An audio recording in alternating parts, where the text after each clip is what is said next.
He built an emperor of elegance. He rejected flesh. He held the race tight over 50 years. Today, the fashion world mourns Giorgio Armani, but what he leaves behind might be the boldest design yet, the blueprint for his company's future. Mr. Armani passed away on the 4th of September 2025 at the age of 91. He has entire control of the whole brand till the end. And now his will was dropped with a surprise: sell off parts of the house. He gave priority to giants like LVMH, Alissa Luxottica, L'Oreal, or launch an IPO. But above all, preserve what he always guarded, the soul of the brand. And if you think fashion is all about glitz, the story is for you.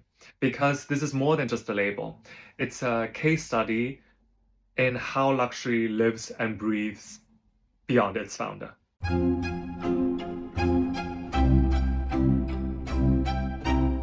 Hi everyone, welcome to Fashion Brief. So this episode is all about Armani, one of my favorite luxury brands. And because of the news that he recently passed away, I really want to do an episode to, on one hand, show my greatest tribute to this master, and also on the other side, to elaborate a little bit more about his branding and marketing strategy. So let's start with who Giorgio Armani was. He was born in 1934 in Piacenza. Armani built his empire from scratch, and he is known as the king of minimalism. He rejected flashy logos and trends, and instead, as you can see from his design, clean lines, neutral tones, and also timeless silhouettes. His clothes whispered luxury. They didn't shout it. Well, Mr. Armani wasn't just a genius. He was a businessman who refused to sell out. Unlike other rivals, Armani stayed independent for over 50 years. No LVMH, no caring. Just him, his vision, and absolute control. And then came the wheel. Here's the twist. Within 18 months, heirs must sell at least 15% of the company, and within 3 to 5 years, up to 55%. And priority buyers, his long-term partners, LVMH, L'Oreal, and Alissa Luxottica. And no matter what, the Armani Foundation, he founded in 2016, must keep at least 30% guarding the brand's DNA. So in other words, Armani's will isn't just inheritance, it's strategy. It's a playbook to ensure growth while protecting its legacy. What made Armani powerful wasn't just one brand, it was a multi-brand emperor.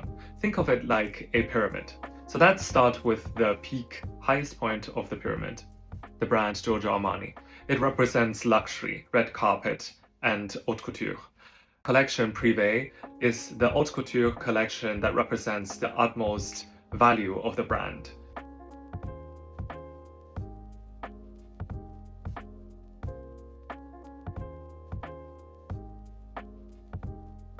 And going one level down, Emporio Armani. This brand represents younger, trendier, and bridging the luxury and accessibility.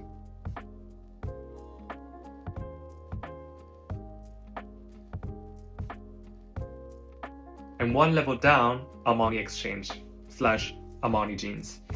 This is a brand that is casual, global, aimed at mass premium production. And this is also one of my go-to brands due to its lean and modern design. Most importantly, the price is at a premium range, which is more acceptable to all of the consumers. So except the clothing, there is another side of the brand that represents the lifestyle of Armani, Armani Casa, hotels, beauty, eyewear. So these are the lifestyle extensions that represent not just clothes, but also the Armani way of life. All of these brands wasn't set up randomly. It was segmentation, meaning different price points, different demographics, but they share the same philosophy. They share the same elegance with controlled image. The minimalist branding, because Armani knew that in luxury, what you refuse to do is as important as what you want to do. Licensing deals with giants like L'Oreal for beauty and Alissa Luxottica for eyewear brought global reach without losing design control. So that's the balance he mastered. exclusivity with accessibility. So now you might wonder, why does he have this vision of segmentation strategy?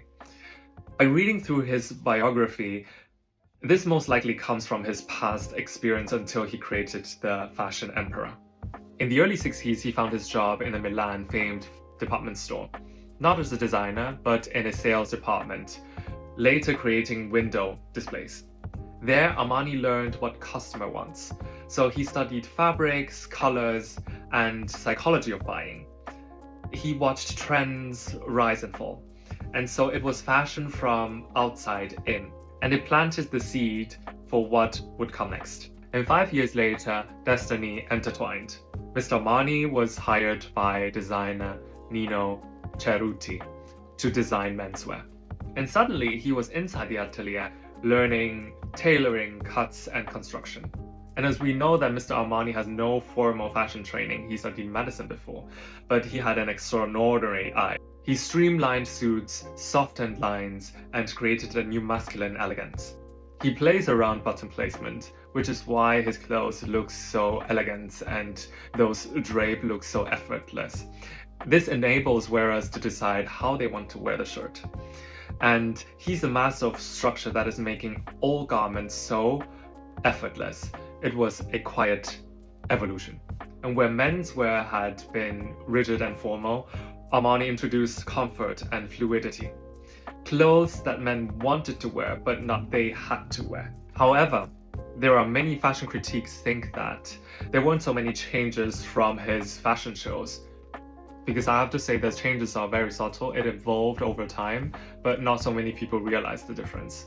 He most of the time used the same color palette, for example, beige, dark blue, and having a relatively similar structure in comparison to other brands. In my point of view, this is exactly what his core value is, and it stays unchanged over 50 years. And when we look at other brands, amongst all of the luxury brands, no other brands are like Armani, whose creative director stays the same for such a long time. And in that sense, I don't think it's a fair critic to judge Armani's style. And so as we can see, Mr. Armani is not only a great businessman, but had a creative mastermind. The brand stayed untouched for 50 years, which worth 9.7 billion US dollar. And so what's next? Will the brand show in VMH and then stand next to Dior and Fendi? Will an IPO turn the brand into the next publicly traded fashion house? Well, the heir will decide, but with the foundation as guardian, the core values like minimalism, Italian elegance, consistency are supposed to stay. And so the biggest question is, can a brand built on a man's taste survive when the man is gone? This is the question that will stay unanswered for a while, and I believe over the course of the years we will find out. And history says not necessarily. But Armani may have left the industry with one more surprise. A succession plan as carefully tailored as his suits. I believe the new creative director will definitely bring their own perspective to level up the brand based on what Mr. Armani left, all of his elegance, his values. And as the story stayed unfolded, I would love to know what you think about what's next for Armani and what you think about this brand. And thank you so much for watching this episode. See you soon.